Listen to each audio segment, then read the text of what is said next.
తెలంగాణలోని సంక్షేమ హాస్టల్స్ పై కాంగ్రెస్ ప్రభుత్వం ఫోకస్ పెంచింది. విద్యార్థులకు బలవర్ధకమైన పోషకాహారం అందించేందుకు అన్ని వసతి గృహాల్లో ఒకే తరహా భోజనం మెనూని అందుబాటులోకి తీసుకొచ్చింది. కామన్ డైట్ మెనూని సీఎం సహా మంత్రులు, ప్రజాప్రతినిధులంతా ప్రారంభించారు. కొన్నేళ్ల తర్వాత ఈ ప్రజాప్రభుత్వం డైట్ ఛార్జీలు, కాస్మెటిక్ ఛార్జీలను పెంచింది. దీని ద్వారా దాదాపు 8 లక్షల మంది విద్యార్థులకు మేలు చేకూరనుంది.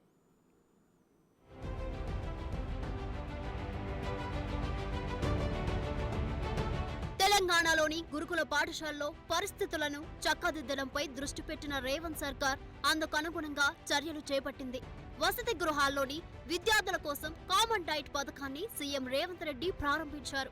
ఇన్నాళ్లు BC, SC, ST, minority, general gurukul హాస్టళ్లలో వేరువేరుగా ఉన్న భోజనం మెనూని ఇప్పుడు ఒకే రీతిగా మార్చేశారు. రాష్ట్ర వ్యాప్తంగా ఉన్న సంక్షేమ వసతి గృహాల్లోని విద్యార్థులకు ఇప్పుడు ఒకే విధమైన భోజనం అందుతుంది. కొన్నేళ్ల తర్వాత ప్రభుత్వం ఈ డైట్ ఛార్జీలను 40%, కాస్మెటిక్ ఛార్జీలను 200% పెంచింది.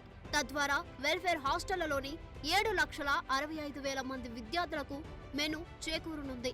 హాస్టల్ విద్యార్థులకు పోషకాహారంతో పాటు రుచికరమైన భోజనం అందించేలా మెను సిద్ధం చేశారు.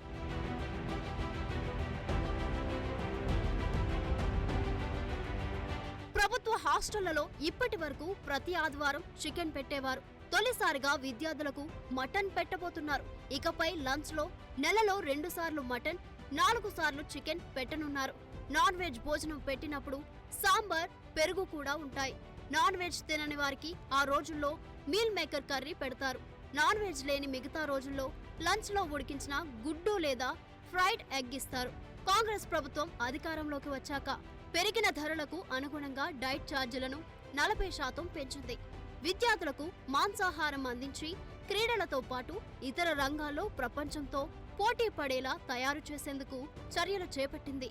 హాస్టళ్లలోని వంటశాల, భోజనశాల శుభ్రంగా ఉంచడంతో పాటు విద్యార్థులకు సైతం పరిశుభ్రమైన వాతావరణంలో భోజనం పెట్టాలని సూచించారు.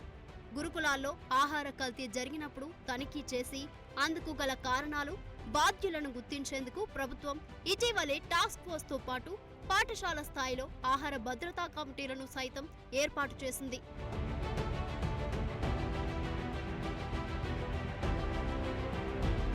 గురుకులాల ప్రక్షాళన కోసం ప్రభుత్వం చిత్తశుద్ధితో ఉందని సీఎం రేవంత్ రెడ్డి స్పష్టం చేశారు. 10 ఏళ్లుగా బీఆర్ఎస్ ప్రభుత్వం డైట్ ఛార్జీలు పెంచలేదన్నారు. విద్యార్థుల మీద ప్రభుత్వం పెట్టేది ఖర్చు కాదని, భవిష్యత్ కోసం పెట్టే పెట్టుబడి అన్నారు సీఎం. ప్రతి నెల 10వ తేదీలోపు గ్రీన్ ఛానల్ ద్వారా అన్ని విద్యా సంస్థలకు నిధులు వస్తాయని తెలిపారు. గురుకుల పాఠశాలలో మౌలిక సదుపాయాల కల్పనకు హామీ ఇచ్చారు. 8 సంవత్సరాల నుంచి డైట్ ఛార్జెస్ ఎప్పుడు పెంచలే. గత ప్రభుత్వం పెంచాలన్న ఆలోచన కూడా చేయలే.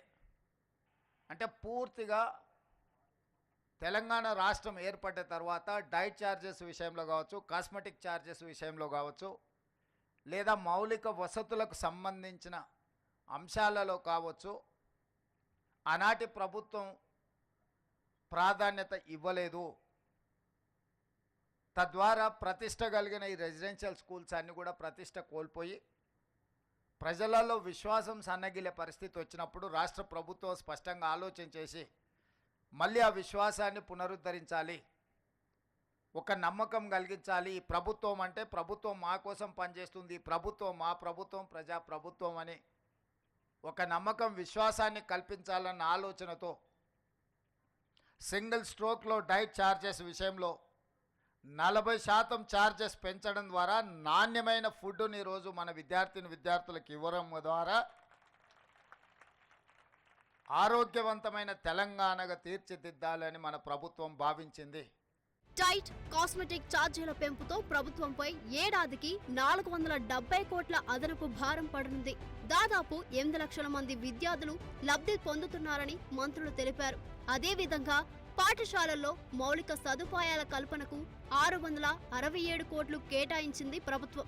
మరోవైపు పేద విద్యార్థులకు కార్పొరేట్ స్థాయి విద్య అందించాలనే లక్ష్యంతో 150 కోట్లతో నియోజకవర్గానికి 1 చొప్పున అంతర్జాతీయ ప్రమాణాలతో ఇంటిగ్రేటెడ్ పాఠశాలలను ప్రభుత్వం ఏర్పాటు చేస్తోంది. తొలి విడతలో 5,000 కోట్లతో 54 పాఠశాలలు నిర్మిస్తోంది.